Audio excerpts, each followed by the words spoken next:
Welcome back, everybody. What are you laughing at? Your countdown. 3, 2, 1. I didn't know it sounded weird. I mean, people. Maybe it's just the way it came across because of our mic issue that we were discussing earlier. But it sounded really funny to me.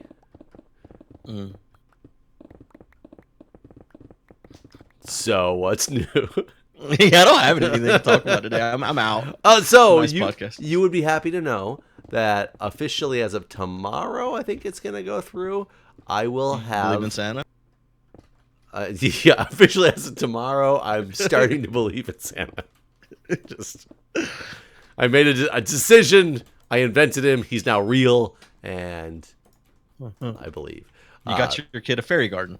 Yes, a fairy garden as well. Like all those things. No, I will officially be getting my golden ticket from the ski hill. Wait, tell me about that again. So that was the thing. If I was on the patrol for 20 years, I was supposed to get a season and they pass wouldn't for life. they wouldn't count all your years. Yeah, they weren't counting all my years, and it was getting really like back and forth. So if I was what's the golden get it or ticket not. do?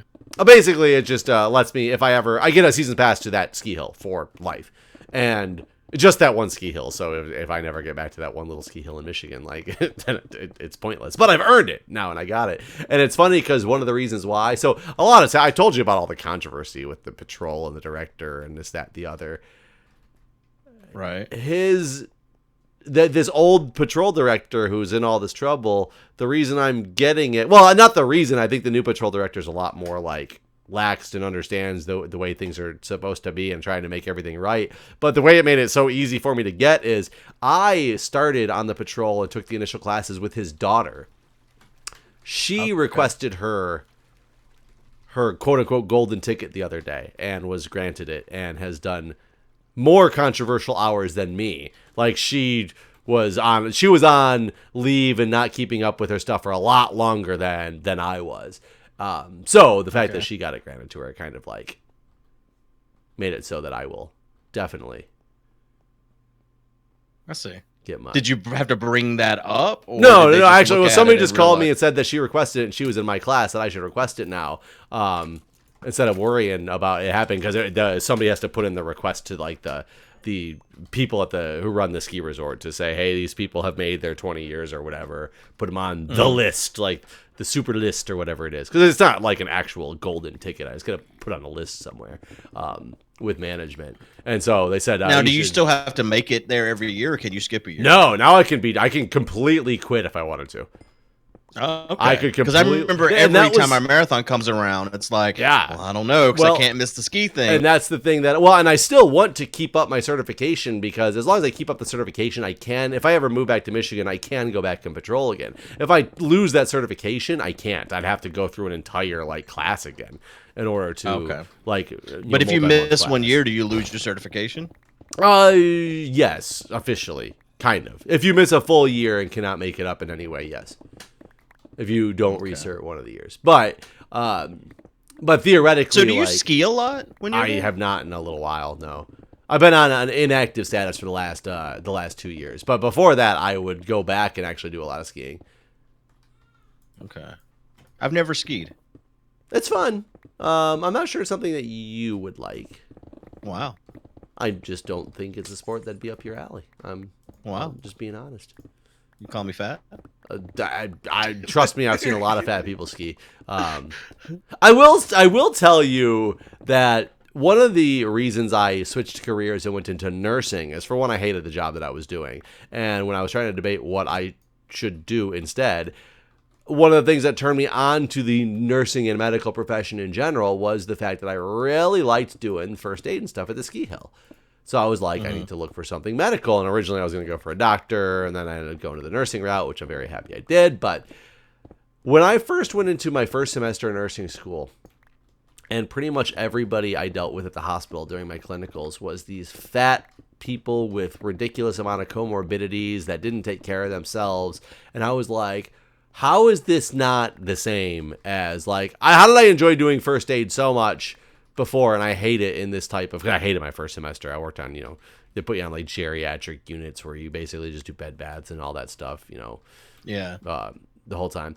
And it took me a little bit to think about, and I mean, it makes perfect sense, but on the ski hill, you're dealing with an average of people who are teens, even younger. There's younger people than teens, but let's say your average person is between teens and probably late 40s to early 50s is kind of like your bulk skiers. And ones that are in good enough to shape, good enough of shape to move around themselves,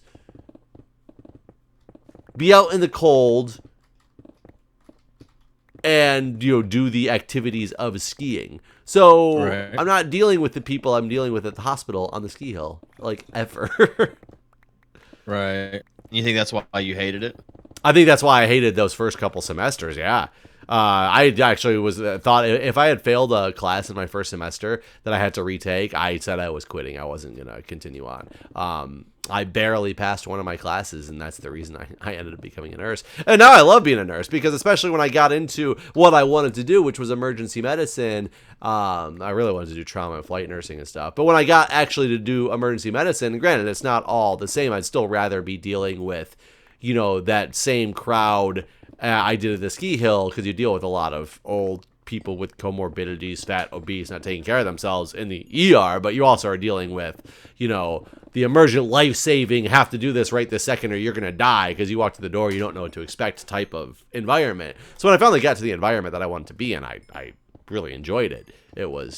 I never wanted to work on some of those units I worked on in the first place, though. Working on a geriatric unit at the hospital is like my worst nightmare. No, ever want to do that. I just dealing with like old people, brittle, can't do anything for themselves. Especially a lot of them in our area. A lot of our geriatric people are fat with comorbidities and things like that. It's it's not my forte, not the group that I want to work with. There's some people who want to be geriatric nurses. That's what they thrive to be, and more power to them, because that's the exact opposite of what I want to do. Everybody has their kind of desired place to work and population to serve and take care of. Which area? Let's sleep. Which area of nursing has the least amount of shit? Like literal shit. The least amount of shit. Well, I mean, everybody shits, so yeah. It's kind of. I mean, is there any area of nursing where you're not cleaning up human feces? I would say, especially having just been at the hospital for this, there's a whole different level of nursing when you're dealing with like labor and delivery and babies than there is in any other part of nursing. Because for the most part, you're actually trying to deal with healthy people. Yeah. Who are giving birth, unless you work in the NICU. Obviously, you're working with sick babies or whatever for whatever reason. But it's still a whole different type of field of nursing than I think pretty much anything else. So that's probably where the least amount of shit is, I guess. Yeah, that's the only. I mean, I don't want to. I could never work anywhere where there's lots of shit to clean up. So emergency department wasn't terrible. An emergency sounds scary, though. I don't think I could handle emergency. But that's what I love, man. That's the adrenaline. There's a lot of blood there. Craziness. Right? That's the other thing. The least amount of blood. Yeah. So you want least amount of blood and least amount of shit? I would say stay out of the medical industry. It's on the top of the list. But I mean, I would not try to be a unit clerk. What is that? Unit clerk. You just like call for consults when they're ordered and things like that. You don't do it. You're not medical at all. You just. Yeah, I mean, I would never want to work in the medical industry. Basically, I know that, so it's not like something I would even ever try to do. I will tell you, I thought that I would hate the act of cleaning up, like vomit, pee. Oh yeah, that too. Poop. Like when I was going into nursing, I was like, I don't know, because I used to gag when I would clean up my dog's shit. Yeah. And I was like, I don't know if I'm going to be able to ever do this. I will tell you, it becomes, I don't know, like I don't like it by any stretch of the imagination, but it's way more tolerable than I ever thought it would be. And I think I can understand that. Like when I started working, just doing dishwashing, I'd have a hard time with some stuff like grease traps.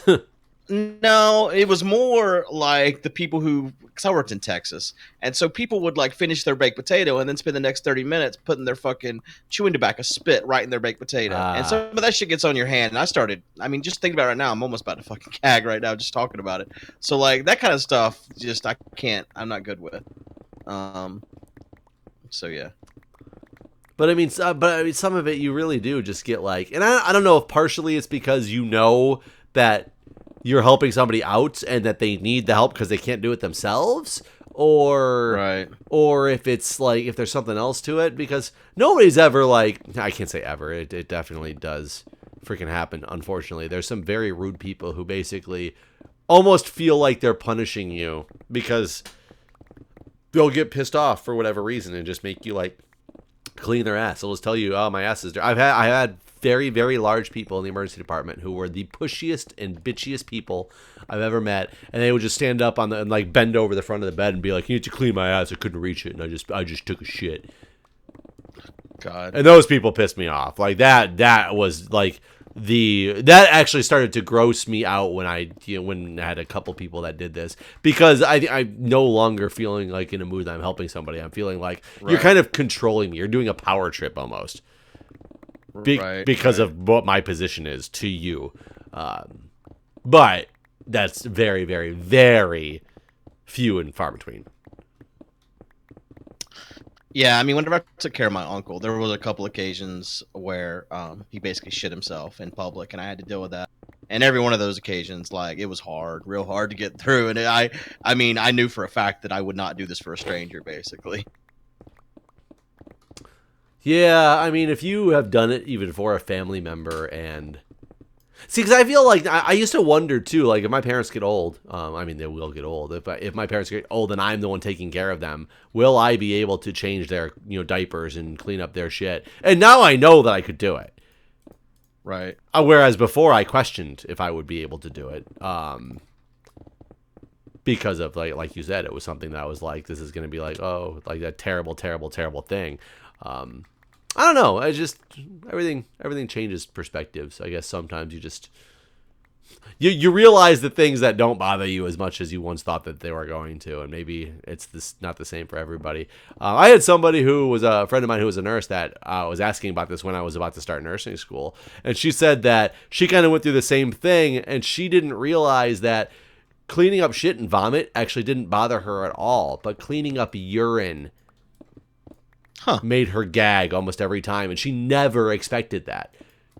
Yeah, I wouldn't expect that either. Honestly, I think I could handle the urine, but I mean, maybe not. She said it was just something about it that it was not like, I don't know, the consistency or the feel that she thought it would have when you had like a soaked rag or soaked towel of urine, that it was, for some reason, it just made her gag every time, and she did not expect that to happen. I'm trying to think if I found out anything that actually does gross me out 10 times more than I ever thought it would. I've never given anybody an enema, but I have definitely given them pills up the pooper. Done that before. I feel like pills up the pooper is better than the enema, but as long as they make it to the toilet after the enema, it's okay. Right. They didn't like chat it all over the room. Oh. So the one thing that I had no idea, and it was the absolute worst thing. I never, ever, ever, ever, ever want to deal with it again. But the problem is you kind of have to in some nursing. I've only had one that was terrible. GI bleeds have the most funky, fucked up smell. I remember you saying that ever smell in your life. And I had this one guy. I think we had to put in an NG tube on this person because we had to like empty out their stomach, and they had to go because they were having this GI bleed. We had to get everything out of the stomach, and they had to get. So I don't remember exactly what they were doing for this person. And I was helping this nurse. It wasn't even my patient. I was helping this nurse put in the NG tube, and this person coughed in the middle of it. Not their fault. And they coughed, and it sprayed all over our faces, all over our scrubs. And we had to go get new scrubs. Like, she had to go down to the surgical area and got us both new sets of scrubs from the ones that they use in surgery because we were covered with this GI bleed blood. And the smell stayed on me even after changing and showering for at least a week. All I could do was smell it when I closed my eyes. And I wanted to vomit every time. Because it's just this weird smell. Like, if you have a GI bleed, like, stuff's fucked up. And especially GI bleeds that are backing up and coming out your mouth, something's wrong down there. It's not getting through. So it's basically this smell of mixed with, like, digested shit with blood and vomit. It was the most horrendous thing I have ever smelled in my entire life. Man, that's rough. Yeah, I couldn't. I don't want to work in any profession where this is even a possibility. Yeah, it's definitely a possibility. There's no question that it is a possibility dealing in the medical industry. However, taking care of anybody is a possibility too. You just are more prone to it in the medical industry. Right. I guess for a while when I first started being a nurse, I kind of wondered what happened to, like, I assumed like everybody is just sick all the time. And I'm wondering how early it's going to be. I just broke a pick. The fortune one. Did that last week. Oh. Because I wasn't paying attention. Damn it. Yeah, we're down 2 now between the 2 of us. Damn, we're gonna have to make some more. I did get those. We got those 3 diamonds, so we can make one more. We just need to get the right books for them. Yeah, we need to get minions. The thing. Yeah, the mini books are the difficult ones. Oh shit! What was I? You wondered about people being sick all the time. Oh yeah, I was like, I'm gonna die when I'm 45 because obviously that's just what happens. You sometimes forget that you're surrounded by sick people. People are at the hospital because they're sick. That everybody in the world is not sick that young. Right. Like, you just get this skewed version of reality of how often people get sick and how sick these people actually get because I just felt like everybody. I mean, I'm sure you have a much better immune system as a result. Probably just because I've been exposed to so much more. I've always had a pretty decent immune system, though. I was not somebody who got, like, when I was a little kid, I used to get like bronchitis and like asthma and pneumonia. Not that you catch asthma, but I when I was a younger kid, I was sick with that type of stuff a lot. And then I kind of, once I hit middle school and on, I like never got sick again. I don't know if I just right. Like I've never got. Everyone talks about con flu. I've never left a convention and gotten sick ever. I don't leave the conventions. I don't leave the conventions and get sick. I lose my voice when I'm there. You lose your voice strangely every time you go anywhere. I don't understand. I'm usually not sick though, because I usually hang out. I'm getting wasted with you guys, like even without a voice. Like it's not that I'm sick. I lose my voice. And I think part of it is because I drink ridiculous amounts of alcohol with some of you guys when I'm there sometimes, which I don't know why, because I drink. There's occasions, I drink ridiculous amounts of alcohol at home as well, and I've never lost my voice because I drank like when I was like you came over for New Year's that one year, and I don't know how we stood. We were so wasted, and the next day by like noon, I was fine, like nothing was wrong. So I don't know what it is that makes me lose my voice. Maybe I decide that I need to be like the center of attention, and whereas someplace else, I'm just like, hey, blah, blah, blah. No, there at conventions, I'm like, we are drinking together, people. Look at me. We are drinking with buddies. I have no idea what it is. But yeah, I don't get, and I never use hand sanitizer. I never, I don't use hand sanitizer because I don't like how it makes my skin dry. Well, and I do wash my hands regularly. And like I don't, and conscious. I lick the public toilets and. I'm very conscious. Like whenever I would meet people, like if they handed me a pen or if I shook anyone's hand, which is pretty much the whole damn time, I would not touch my face or anything until I had washed my hands again. So that's one of the things I'm very conscious about, and so maybe that's why. I don't know. It could be. I guess I don't know. You were also the person who wouldn't let the old people touch your baby, right? Who what? You wouldn't let the old people touch your baby? Well, I wouldn't. I mean, I had read that lots of cases of herpes gets shared by old people kissing your babies, and so I would not let. No one was ever allowed to kiss my daughter. Basically, and my ex-wife was the same way. She treated everyone the same way as well. Like, there's no telling how many people have mouth herpes, and so no one's allowed to kiss the child. They can hold it, but they can't kiss it. Okay, I thought for some reason they wouldn't even let people hold it. No. She got held. She just didn't get kissed. Gotcha. And people, we weren't embarrassed to tell people don't kiss her. Yeah, it's really funny for me because even the newest one is 12 days old now at this point, 11 days old, something like that.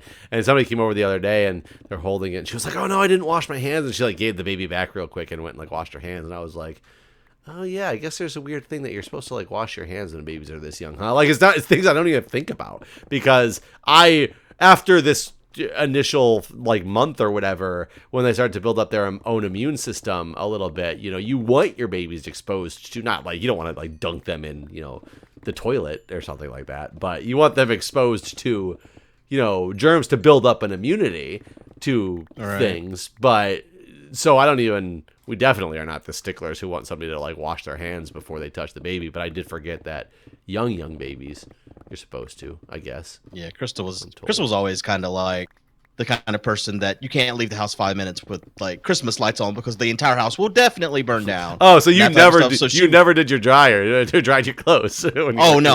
Now, man, fuck it. If I come home, my house is burned down, I guess she was right. But man, like during Christmas this year, I didn't turn my Christmas lights off ever. And some of the times I'd look at it when I'd leave the house and be like, that's right. Fuck you, my lights are on, bitch. I mean, I guess her mentality might not be the bad one to have instilled in you from when you were a kid, because back then when she was a kid, there was different, like there were incandescent bulbs on these dry trees and all that stuff. Yeah, exactly. But times have changed. Yeah.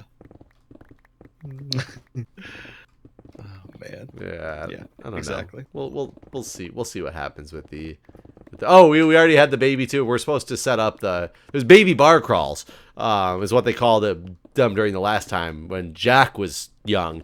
Now that the new baby, there's just these baby happy hours that we have found that people are setting up in our area, that we're supposed to set up this next one because we took the newest one to this baby happy hour last Friday. It was the youngest one by far at 8 days old at the happy hour. I've never heard of such a thing. That is wild. It is. So when Jack was young, I thought it was inappropriate. Because I was like, not that I'm afraid. I didn't think that babies that young were supposed to be like out of the house, because I thought they were too like susceptible to things. And granted, I'm not a big stickler on you have to wash your hands, but I didn't think you were supposed to bring them in like crowded places. Right. And I guess I've realized that that's not necessarily true. I just didn't know enough about babies at that point. A lot of the reason you don't take babies out when they're that young is a lot of moms aren't ready to go out of the house yet that young. They're either still like trying to get their way back from labor, or let alone a C-section. You're supposed to be laid out for even longer. My wife's had 2 of them, and she's just like, she had Jack at a rally, I think, on like when he was 5 days old. I remember that, and I was like, that's insane. I thought that was pretty insane as well. But then when we went to the first baby happy hour, I'm in bed, by the way. I don't know if you are even heading this way. I'm on the way back now. We went to the first baby happy hour. It was, I ended up having us leave early because, for one, Jack was also a very difficult baby. He would wake up and cry and fuss and fuss and fuss. He was a much more... This baby's a lot more chill than Jack was back then. So I was worried he was going to get up and start screaming as well. But now, like, we went out on Friday and met a bunch of people. Met a bunch of cool people. Like, they have new babies and all that stuff around. So, and it was a dad's group that had actually started this one. So there's a bunch of dads like out there as well, which is great to meet because I don't have that many like dude friends around, especially now that I have babies. Right. It's a lot harder to have dude friends around. Someone wants to know if you had to take an NPA in civilian EMT school. I don't know what those letters and words mean, but there you go. Did I have to take one? No, they did not make us. So an NPA is a nasopharyngeal airway, and there's NPAs and OPAs that you can put in people for their airway adjuncts, they're called. The NPA goes in the nose, and you can put those in conscious people. And I think what he's referring to is there's videos out there of people who in their EMT classes take the NPAs themselves. And no, I've never had to do that. I would never want to do that. It would be the most uncomfortable thing in the world. And anybody who does that, man, more power to them for trying it out. But hell no. Where does it go? In your nose. Why is it painful? I mean, it goes. It's about 4 inches long, 4.5 inches long. It goes in your nose and curves and opens up in the back of the throat. And it's for if you have trouble keeping your airway open, but you're still conscious or still have a gag reflex. You can't put one in the mouth that holds the tongue out of the way and opens up the airway. You put it in the nose, and it's not supposed to trigger the gag reflex, but it goes in the back of the throat, and it still like pulls the tongue forward and makes an airway down to your lungs, essentially. So it still is. Man, I've watched people when you put in because I've put in NG tubes in people. It is one of the most uncomfortable things I ever have to do to somebody in the hospital, because there are these fully awake people that I'm shoving this thing in their nose that's going down into their stomach, and they gag, they cry, their eyes water the entire time. You have to really prepare them for what is about to happen to them to get I'm to about even to fuck happen. you up. No, pretty much. And luckily, I learned from this tech who was very back when they used to let techs put in the NPA or the NG tubes at my hospital. He walked in the room, I was just out of nursing school, and he explained it so well to this person. He straight up told him, he's like, I'm going to put this in your nose. He's like, it's not going to be comfortable. Right when it hits the back of your nose and starts to break down your throat, he's like, your eyes are going to instantly water. You're going to want to cough. I need you to work with me. And he like talked to him through all of this stuff. And then at the end, when he actually started doing it and everything happened exactly like he described, the guy coughed, the guy gagged, but the guy got it down and like took some sips of water and it helped go down. And afterwards, he literally looked at him and goes, the only reason I got through that was because you told me exactly what was about to happen, so I was prepared for it. Otherwise, I would never have been able to handle that. And I was like, damn, I'm glad I just learned from this guy, because I just learned from like the best. But yeah, to hear him say it and watch it happen like that exact way and have the guy say that, I was like, yep, this must be one of those super freaking uncomfortable things.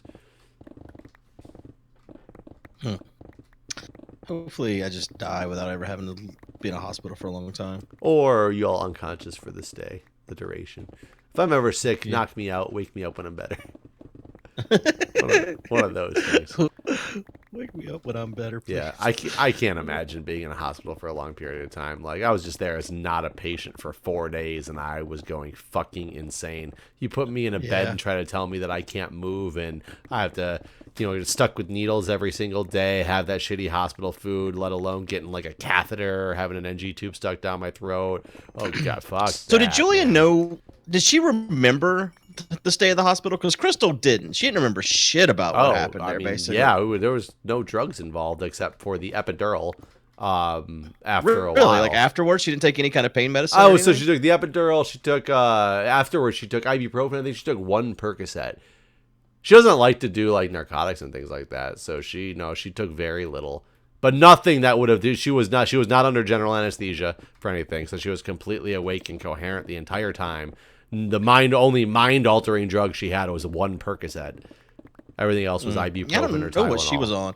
I know they prescribed her Percocet afterwards, so maybe she was on Percocet. I don't know. I remember telling her about everything that happened, and she just doesn't remember it. I got like video and stuff, and whenever we watched it, she'd be like, I don't remember any of this shit. Did you guys have...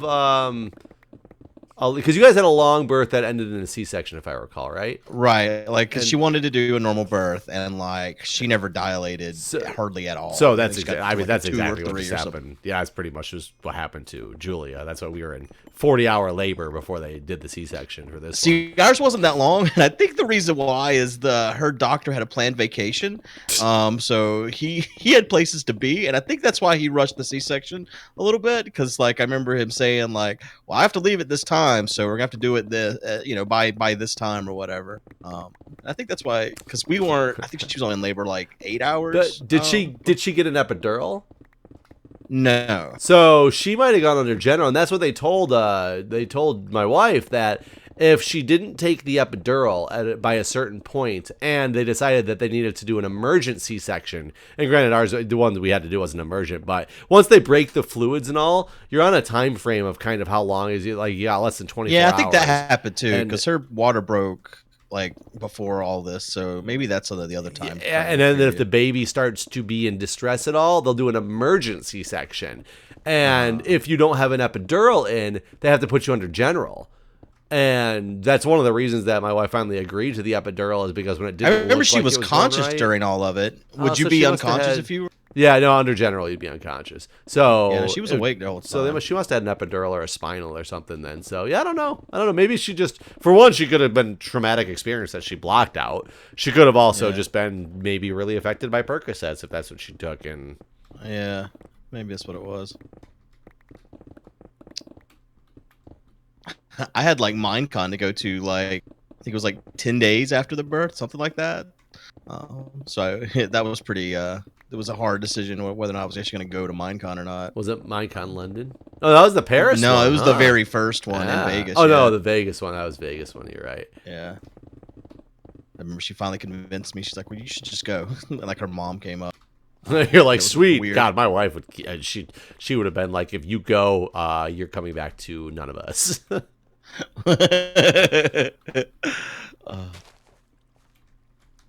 It was at that point where it wasn't clear if this was going to be a viable It wasn't career clear or if not. it was mine or not.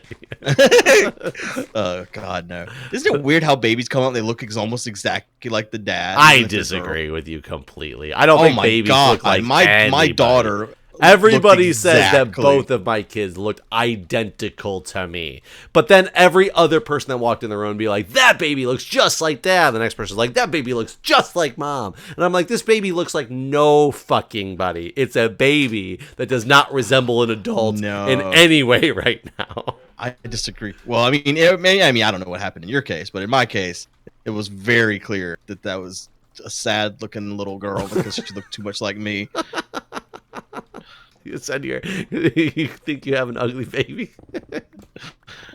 I mean, yeah, Sad like me, looking poor little thing. girl because she looked too much like me. Mhm. Oh shit. But yeah. I think most babies are fucking horrible looking, honestly. I think for the most part, babies like, are oh, ugly cute as little well. babies. It was funny too. I went to a music class that Jack's in. He's in too many classes, but there was this one kid, and it was just so funny the way he was there. All these kids are sitting around in circles and singing songs and playing with instruments, and getting up and running around because they're 2-year-old and less kids. There was this one kid who was probably like just less than a year old, and he was just standing there. I don't know why. The whole time he just stood there, and he had his hands in his pocket, and he did both his pockets, and he just like looked around like he was like the chaperone on the playground type of deal. Just standing there like looking, and I was like, that kid looks like a little pimp, man. That guy's awesome. Oh, that's funny. Well, with that comment, I think we are done here, everybody. All right, guys. Be sure to check it out on iTunes if you haven't. Check it out on iTunes. Worst URL in the rate world. us. Rate us in all the ways that you can rate us to get our popularity up. We want to be the #1 podcast that was never intended to be a podcast. Called Guano. Called Guano. And make us art watching, too, everybody. because my art sucks. Oh, yeah, make us art too. You'll get lots of exposure from it. Yeah, a lot of exposure. Yep. We won't pay you except in exposure, which should be worth its weight in gold. And the weight of a file is not that heavy, just so you know. So, all right, bye everyone. see ya.